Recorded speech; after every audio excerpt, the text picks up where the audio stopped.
प्यारे बच्चों, मैं आपको पाठ 8 भक्ति के पद बता रहा था।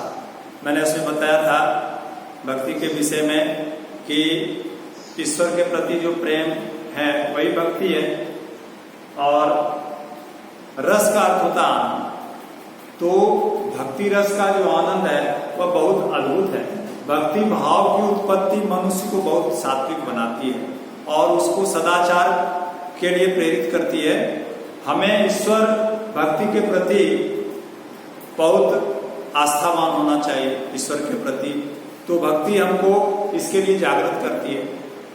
ईश्वर भक्ति सारे समाज को एक दिशा प्रदान करती है और विभिन्नताओं से भरा जो समाज है उसको एक सूत्र में बांधने का काम करती है भक्ति। इसलिए भक्ति काल में सूरदास, रसखान, मीरा, तुलसी आदि जो भक्ति काल के कवि हुए, उन्होंने भक्ति रस का अनेक पद बनाया, अनेक कविता उन्होंने कविता के माध्यम से भक्ति रस की धारा प्रवाहित की थी, जिसमें कि सारा देश डूब गया था।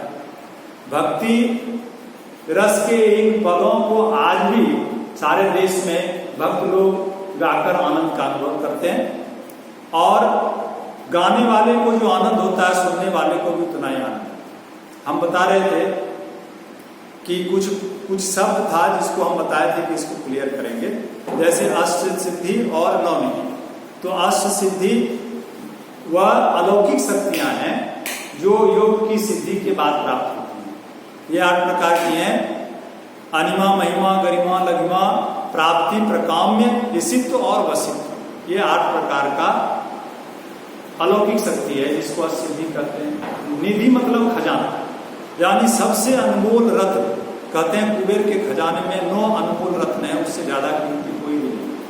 उसका नाम है पद्म, महापद्म, शंख, मकर, कच्छप, मुकुंद, कुंद, नील, खर। इसको उन्होंने दिखाया। तो रसखान जी ऐसा कहते हैं कि सिद्धि नवनिधि का सुरवी कृष्ण के साथ गाय चराने के सामने फीका। अब हम प्रश्नोत्तर बताते हैं। प्रश्नोत्तर था कि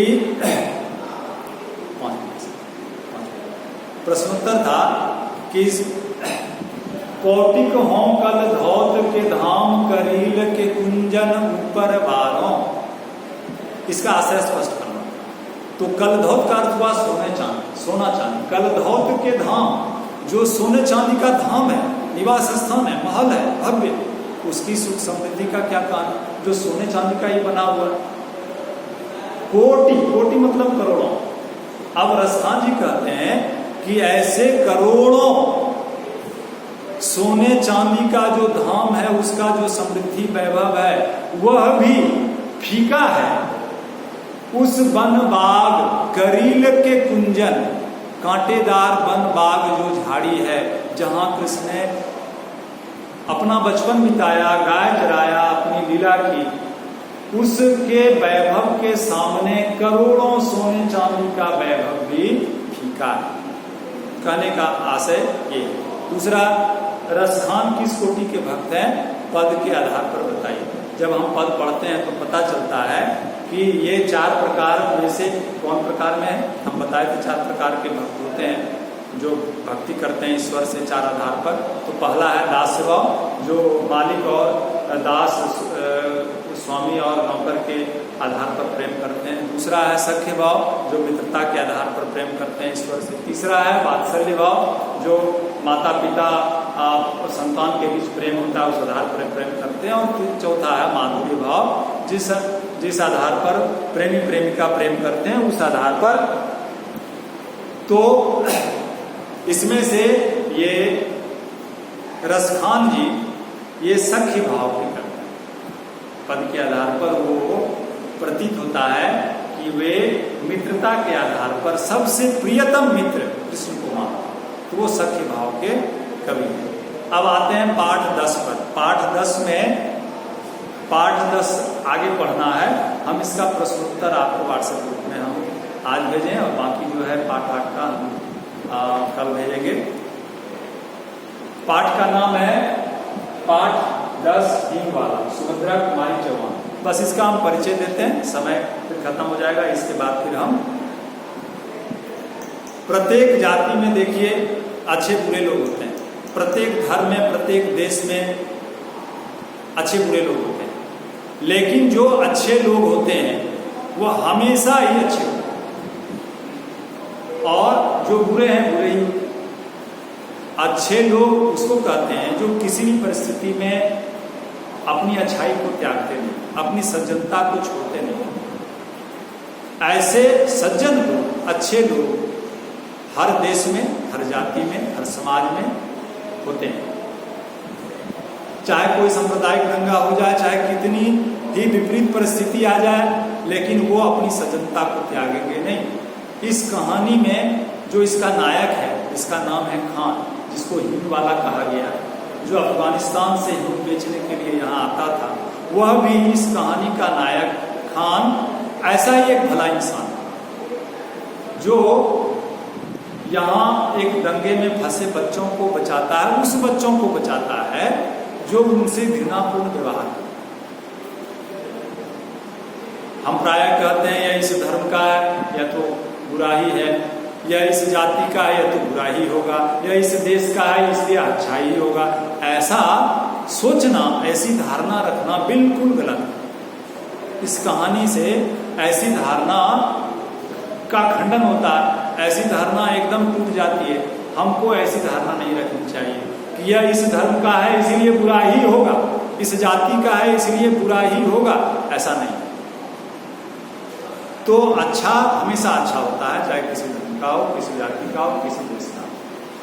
अब कहानी इस प्रकार प्रारंभ होता है। एक हींग वाला है जो हींग बेचने अफगानिस्तान से आता है। हींग एक प्रकार का मसाला है, हींग एक प्रकार का मसाला है जिसको कि बेचने के लिए अफगानिस्तान से वहाँ के जो इस्लाम धर्म को मानने वाले थे, जिनको खान कहते थे, वो आते थे यहाँ बेचने। काबुली चना भी यहाँ प्राप्त नहीं होता था, यह वहीं पैदा होता था, वहाँ से लोग यहाँ बेचने आते थे। काबुल से आते थे यहाँ बेचने, इसलिए उसका नाम पड़ा काबुली चना।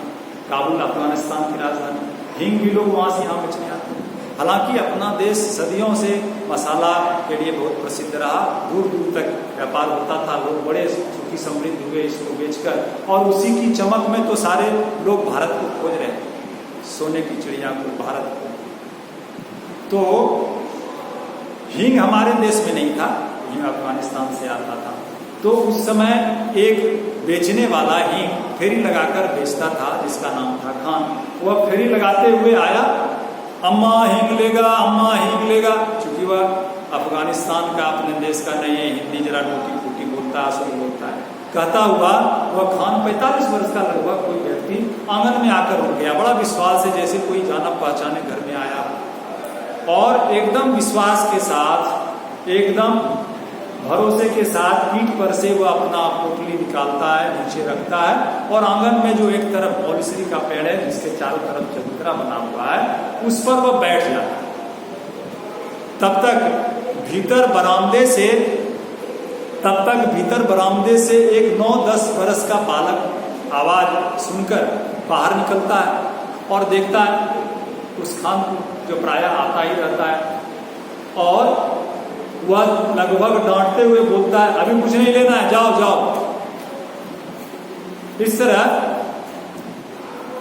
वह एक डांटने के अंदाज में, फटकारने के अंदाज में इस प्रकार वह बालक कहता है। पर खान आज पहली बार थोड़ी ही आया बेचने, वह तो ऐसे मानो अपने घर में ही, अपने ही देश में, अपने ही घर में आया बेचने। इतना अपनापन है उस घर से। पर बच्चों की इन बातों से भला खान क्यों जाने लगा? वह और जरा आराम से बैठ गया चबूतरे पर, और अपने साफे से, साफा मतलब जो पगड़ी बांधते हैं ना, तो एक छोर जो निकला होता है, उसको साफा मतलब पगड़ी होता है, उससे हवा करते हुए बोला, मानो कि उस बच्चे की आवाज का इस पर, बात का इस पर कोई असर ही नहीं हुआ। वह और संभल कर बैठा और निश्चिंत होकर बोला, अम्मा हींग ले लो, हींग ले लो, अम्मा हम अपने देश को जाता है, बहुत दिनों में लौटेगा। अपनी भाषा में, हिंदी में वह इस प्रकार करता है। और उस घर की जो मालकिन है सावित्री, जिसका पुत्र अभी तुरंत बाहर आया और कहकर चला गया, वह सावित्री भी खान के उम्र की ही है और दोनों में जो व्यवहार है मानो कि माँ बेटे का ही माँ और पुत्र का ही व्यवहार है। सावित्री इस हम उम्र बेटे को बहुत मानती है, खान को जो समय समय पर इसके घर में हींग बेचने आता है, और शायद ही कभी सावित्री इसकी बात को टाल सकती है। वह रसोई से हाथ धोकर बाहर निकलती है और कहती है, अरे खान, हींग तो बहुत सी रखी है, अभी 15 दिन भी नहीं हुए जो तुमसे हमने हींग ली थी। धन्यवाद। इससे आगे हम पढ़ेंगे।